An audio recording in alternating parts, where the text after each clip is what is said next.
Charlie Parsons for Boxing Social in association with William Hill and Empire Fight Store. Bit fed up with you, Frank. I'm just getting absolutely fucking memed every time I see you now. Do you know what it is? Because I started like you, like literally 12 years old. That's what you are, right? No, but you got to keep humble, because otherwise you're going to go fall right off the rails. You are.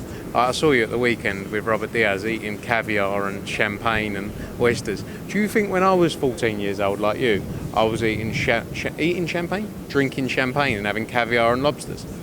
Don't be silly, mate. You've surpassed my years of like 18 to 26 of the graft. You've just gone straight in with the fun.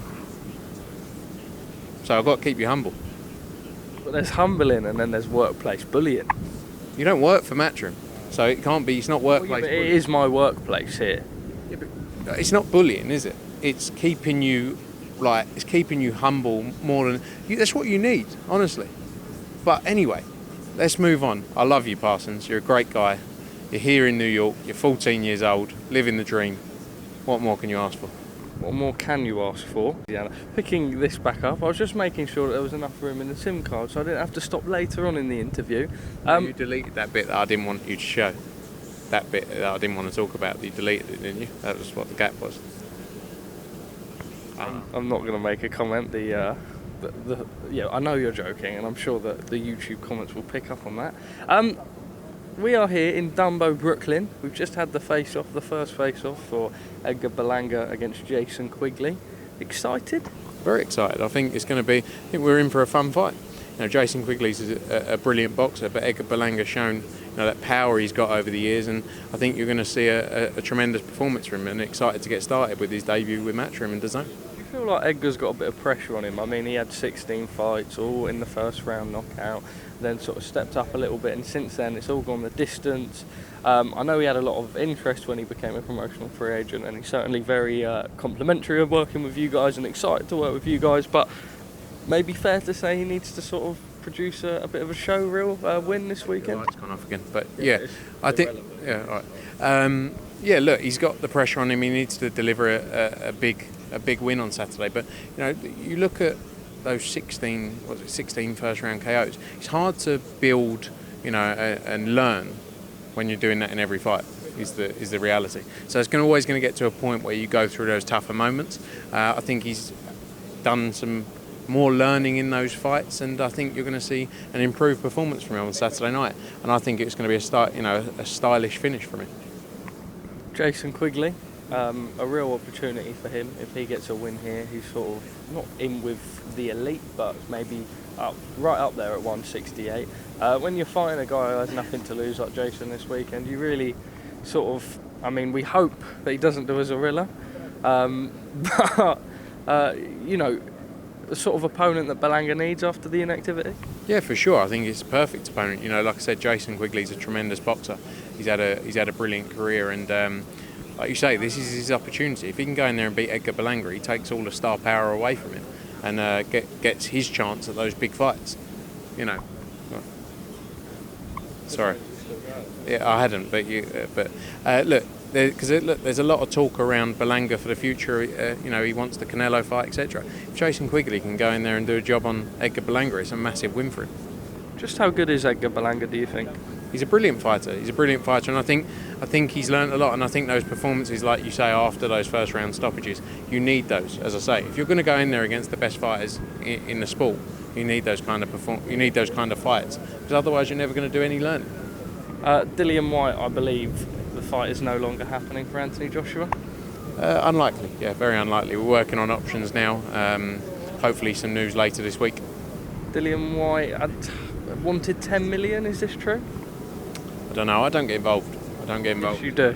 Too much. Definitely do. People will set a value upon themselves for what they're worth. Everyone's got a value of what they believe they're worth. Maybe it's a fight we look at in the future, but all eyes set on August 12th, not looking past that now. And then, obviously the Deontay Wilder fight in December is something we're working on in the background, and I believe that fight happens. I believe the opponent that you will have for Anthony Joshua will be a top 15 sort of ranked fighter within the governing body. That's what we're working on. Yeah, we're working on the names, working with the training team now, going back and forward.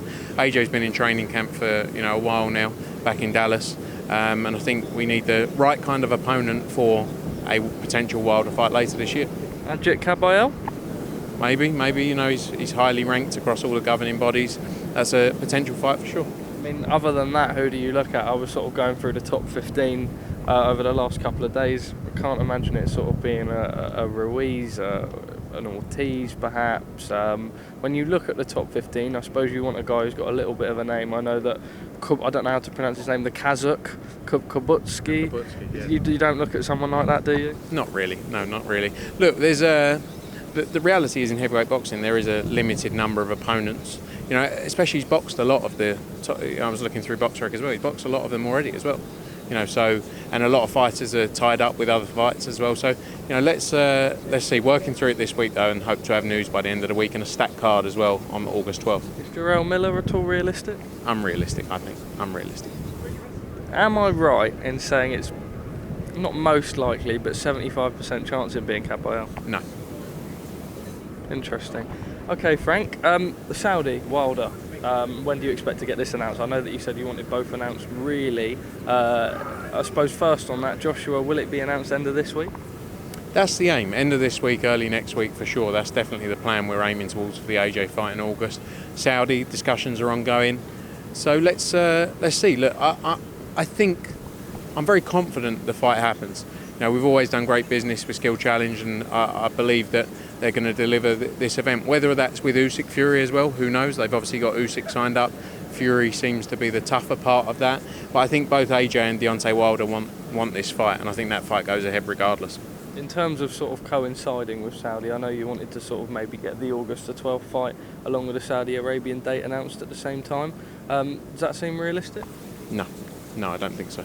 Saudi will come after August 12th. Yeah, and also the reality is you can't really look past August 12th, and at the highest level of boxing, you never know what's going to happen. But August 12th is the focus, and then we work from there. And in the background, it's our job to try and deliver those, that Saudi fight over the next few weeks.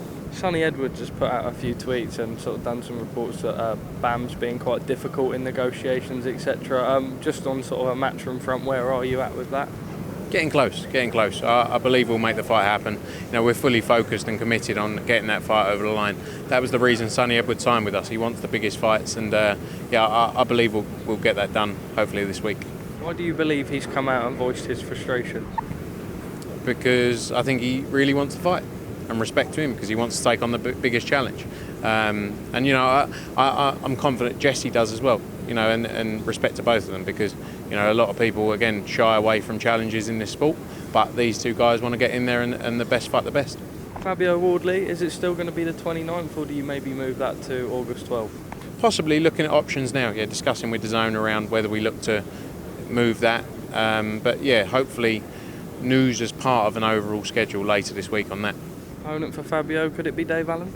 Unlikely, I think. I think it's unlikely. Maybe. I'm not saying no, but I think Dave Allen's unlikely. Who else is there that he could fight that would be deemed as a big fight for Fabio, sort of away from Adelaide? The Clark looked like it. The Clark fight that looks like it's not going to happen. Soldeig?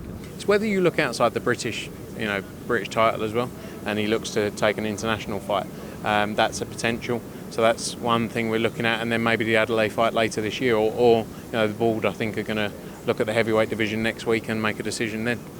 Sandy Ryan against McCaskill, does that look like something you want to land for August 12? Also, maybe it looks like not going to be for Undisputed now with Natasha Jonas fighting for the IBF. Yeah, I think unlikely that fight falls on August 12th in reality. I think possibly a bit more likely for September. Not the Undisputed, but look, the winner of Sandy Ryan and Jessica McCaskill can then maybe there's a fight to be made with Tasha Jonas. Whether that's on a boxer card, on our card. If it's whatever delivers the best opportunity for the fighters, that should be the key. So maybe there's a way of us working together. What's next for Joe Cordina? I know that sort of he wants the unification. I know that Foster was there on Saturday night in New Orleans. Did you have a chance to speak to him at all regarding that fight? I think we saw his manager briefly, but look, I think the unification's unlikely next in reality. There's obviously some talk about Zelfa Barrett. You know, Joe definitely wants the unification fights. Now, another name that came up yesterday was maybe Maurizio Lara, moving up to 130. But speaking to his manager later today, we want to make another great fight. He's been in 2 back-to-back brilliant fights, Joe Cordina, and I think he wants to test himself as always, and looking forward to getting back to Cardiff probably mid to late September. Looks like Derek Chisora may be fighting Dillian Whyte in a trilogy fight if obviously Whyte isn't the challenger for AJ on August 12. Would that be a skills challenge event, and also sort of probably an event that would do well at the O2, but do you see that going to Saudi? I only ask you because I know you're good friends with Derek. Yeah, look, I want the best for Derek, head of Saudi boxing development, Derek Chisora. I don't know enough about it, to be honest. I honestly don't know enough about whether that's realistic. I know Derek is planning to fight again, but I don't know whether that's close. That's a fight that's close. Look, we saw how great those first 2 fights were. It would be a brilliant fight to see again, but who knows? But yeah, I know Derek's looking to fight again for sure. Looks like Joshua Buatsi will be fighting Dan Azeez in Brighton. What are your thoughts on that? Yeah, look, I've heard that's not actually done. I think that Dan Azeez is actually a free agent, so I'm not too sure whether that's realistic or not. I quite like the Dan Azeez. I quite like, looking at opponents for Dimitri Bivol currently. Maybe Dan Azeez is a potential opponent there. But yeah, I've heard that. So let's see. Wow, he's a free agent. Have you had any discussions with his team about working for him? I'm sure that he's a fighter that you'd love to have on board. A real throwback fighter. Yeah, I think Dan Azeez is a brilliant fighter. As I say, I raised it with a few people around the potential of a Bivol fight. So let's see. Talking to Bivol currently, was with Vadim at the weekend, just planning out what's next for him. He's obviously got his eyes set on as well fighting the undisputed fight against the winner of Beterbiev-Smith, which takes place in August. He probably wants a little fight before that. And that undisputed fight then early part of next year. So, but yeah, let's see how things play out. I know Dan Azeez is highly ranked with the WBA. I think he's number 2, and I think he'd be up for taking a challenge against Dimitri Bivol. Eubank Jr. versus Conor Benn. A little birdie tells me that it looks like you're getting to a point where you are very, very close with this fight. We know that personal terms have agreed. Any more that you can tell us on that front? Not yet. Look, the fight's not there yet. It's the biggest fight out there for both of them. It's the fight they both want, is the reality. There's still the Eubank Smith option as well, but that's not. I've seen reports saying that's basically going to be rescheduled to September. It could be, but I think everyone's set on trying to make Eubank Benn. It's the biggest fight out there by a million miles, and that's take nothing away from Liam because he'll get a big fight anyway. He had a tremendous performance, a great win, so he's going to get a massive fight regardless. And that's a big fight for the future as well. If we do Eubank Benn, the winner against Liam Smith in the future is a great fight to be made also. Jack Catterall, if it's not the Regis Prograis fight for him next, what do you do?